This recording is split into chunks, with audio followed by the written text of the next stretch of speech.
নমস্কার। সবাই বলে সনাতনীদের বিয়েতে অনেক মজা হয়, আমিও তাই বলি। কিন্তু আমার কাছে মজা হয় কেন জানেন? সেটা হচ্ছে সনাতনীদের বিয়েতে অনেক নিয়ম রয়েছে, আর এত নিয়ম রয়েছে বলেই বিয়েটা এত মজার হয়। নিয়মগুলোকে কেন্দ্র করে দুই পক্ষের মধ্যে মিষ্টি মিষ্টি ঝগড়া হয়, একটা পক্ষীয় ঝগড়া, কে জিতলো কে হারলো। যাই হোক, এত নিয়ম আছে জন্য বিয়েটা যেমন সুন্দর, কার কার মনে হয় সেটা অবশ্যই কমেন্টে জানিয়ে দেবেন। কেমন বিয়ে উপলক্ষে, মানে গায়ে হলুদ উপলক্ষে আমাদের সবাইকে একরকম শাড়ি দিয়েছিল দিদিরা। তো আমাকে এই শাড়িতে কেমন লাগছে সেটা অবশ্যই কমেন্টে জানিয়ে যাবেন। তো নিয়ম অনুযায়ী হলুদ কোঠা চলছিল, হলুদ কোঠা শেষে এখন আমরা জল আনতে যাব। তো জল আনার জন্য সবাই একরকম শাড়ি পরে রেডি। এখানে একটু মেয়েও নেচে নিল। এখনকার বিয়ে মানেই তো ফটোশ্যুট, ও ফটোশ্যুট করে কেবল বাসায় এলো। তো বাসায় আসার পর আমরা ওকে একটু ধরলাম একটু ডান্স করার জন্য, ডান্স করলো ওর বোনদের সঙ্গে। তো এখন যেটা হয়, মেয়ের বিয়েতে নাচ গান আনন্দ যেমন আছে, তেমন মেয়ের বিয়েতে দুঃখটাও কিন্তু রয়েছে, বিদায়ের দুঃখ। আর এই বিদায়টাই আমার কাছে ভালো লাগে না। একটা মেয়েকে আমি ছোট থেকে কত কষ্ট করে বড় করলাম, আর আজ দিয়ে দিতে হবে অন্যের বাড়িতে। তারপরেও তাকে নিজের ইচ্ছে মতো কাছে আনতে পারবো না, অন্যের অনুমতি নিয়ে নিয়ে আসতে হবে।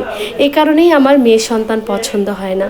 তো কার কার আমার মতো এমন চিন্তা ভাবনা অবশ্যই সেটা কমেন্টে জানিয়ে যাবেন। কেমন আমরা সবাই এক রকম শাড়ি পরেছি, তো আমাদের সবাইকে কেমন লাগছে সেটাও জানিয়ে যাবেন। যেহেতু আমরা রোড দিয়ে যাচ্ছিলাম, রোডে অনেক যানবাহন, তাই যে যার মতো একটা শৃঙ্খলা সহিত যাচ্ছিলাম। তারপরও পিছনে আমার পিসি, তার পিছনে আমি একটা নতুন বিয়ানও পেয়েছি। বিয়ানটা ছিল অনেক মজার। তো যাই হোক, সব মিলিয়ে আমাদের অনেক মজা হয়েছে। নতুন জায়গা হিসাবে সবার সঙ্গে মিশে গিয়েছি, কথা বলেছি, খুব ভালো লেগেছে। আর এই প্রথম আমি শ্বশুরবাড়ির আত্মীয়র কোনো অনুষ্ঠানে এইভাবে যোগদান করেছি, মানে ভাগ্নির বিয়েতে। ননদের বিয়েতেও করেছি, তবে এটা ছিল ভাগ্নির বিয়ে। তো এইভাবে করব বুঝতে পারিনি। তো যাই হোক, আমরা পুকুর থেকে জল নিয়ে এসেছি।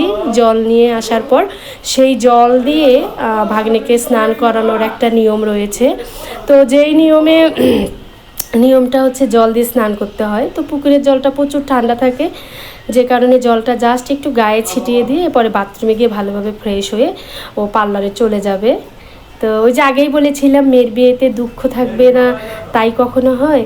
তো এই যে দুঃখ কান্না শুরু হয়ে গেছে। যতই আনন্দ করুক, বাবা মাকে ছেড়ে চলে যাবে, এটা তো কষ্টের একটা বিষয়।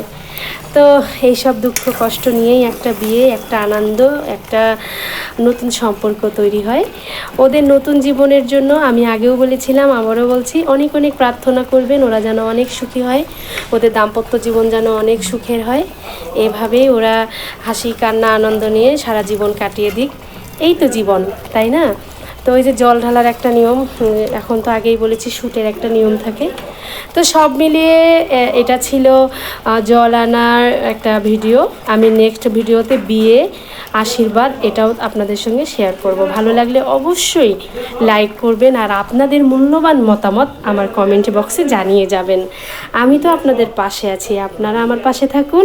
ভালোবাসা এভাবেই বেড়ে চলুক, ভালোবাসা চলমান। আমার ভিডিওটা ভালো লাগলে আমি আবারও বলছি, লাইক করবেন, কমেন্ট করবেন, পাশে আছি। টাটা।